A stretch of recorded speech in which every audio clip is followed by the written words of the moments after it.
Hey everybody, it's me, the tax lien strategist. As promised, I'm going to use this particular episode to discuss what I said in a prior, the second video, when I said that land was never meant for us to own here in America. There's systems in place through America that were designed to keep black people dispossessed. So what I'm going to do is go down. I've made some notes here, of course, so that I can stay on topic and keep my thoughts. I'm going to talk about some historical signals that black land ownership was never intended. First of all, I want to talk about colonial laws on enslavement and property. Enslaved Africans were classified as property, not people. So there was no legal recognition of enslaved black people and having rights to own anything, let alone land. And in some colonies, free black people were barred from owning land by law. Okay, now we got the post-revolutionary period. Some free black communities began buying land. Now this was 1776 to 1865. Some free black communities began buying land. North Carolina, Pennsylvania, and I think I read, but those efforts were often met with laws or violence to push them off. There we go again with violence. Black codes. Let's not forget those black codes. They existed even before the Civil War in many states. Let's really talk about this broken promise of 40 acres. The mule was added later, but let's just talk about this broken promise of 40 acres that was promised in 1865. General Sherman's Field Order Number 15 promised formerly enslaved people 40 acres in the South. President Andrew Johnson, though, overturned it, returning the land to former Confederate owners. This is the clearest signal that even after slavery, land was not meant for us. Now we got the Homestead Acts from 1862 to the 1900s, where white settlers were granted over 270 million acres of land by way of the Homestead Acts. Black people were systematically excluded, especially in the South, and that's where most black Americans lived. Of the over 1.6 million claims filed, less than 1% went to black families. Now we're talking about what white people know well, and that's violence. Violence against black landowners. The 1873 Colfax Massacre. This is just one of the hundreds that I've mentioned on my podcast. The 1873 Colfax Massacre, 1921 Tulsa Race Massacre, Rosewood, Florida, and others show that whenever black people acquired land, they were burned out, killed, or run off. This is history. V's not making this up. This is history. These were not isolated incidents, y'all. They were state sanctioned or tolerated. So what do I mean when I say the system? The system is not one person or one law. The system, when I speak of the system, I'm talking about the coordinated, ongoing interaction of institutions that are designed to benefit some and dispossess others. So, now let's talk about the legal system for a moment.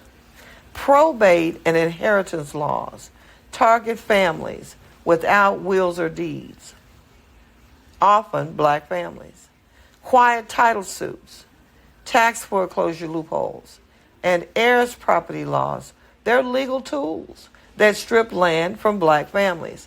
And this is where we do our work, right in here, knowing that our properties are being to our properties are being conveyed in the district court room rather than on a contract between buyer and seller at a title company. We know that. This is what we're doing. This is the work we're doing to reverse.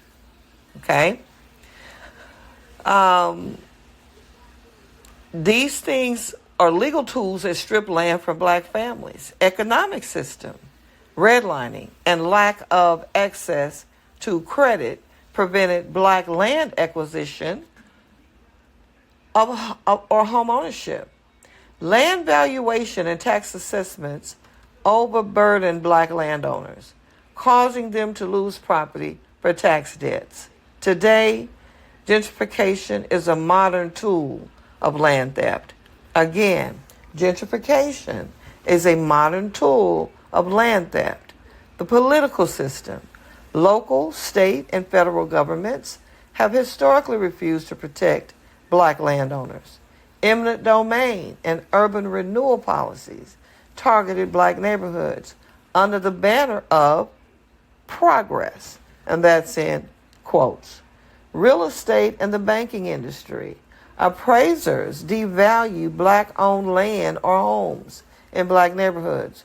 Predatory investors target areas with black landowners in financial trouble, using loopholes to legally steal land. Now we got the cultural systems. Media and education minimize or ignore black land ownership history. There is a narrative that black people are bad with money, quote unquote, instead of discussing the structural exclusion from land and wealth. Okay, so what are some of the modern consequences of that? Black Americans own less than 1% of rural land in the U.S. The average white family has 10 times more wealth than the average black family, mostly tied to property, inheritance, and the fact that they have our reparations in their pockets. And before anybody tell me that you weren't a slave owner, you're not responsible. I could give you a whole course, a whole tutorial in this, but I'm not going to, because I'm not talking to you. Black people understand my language. We understand what we're saying. They understand what I'm saying, okay?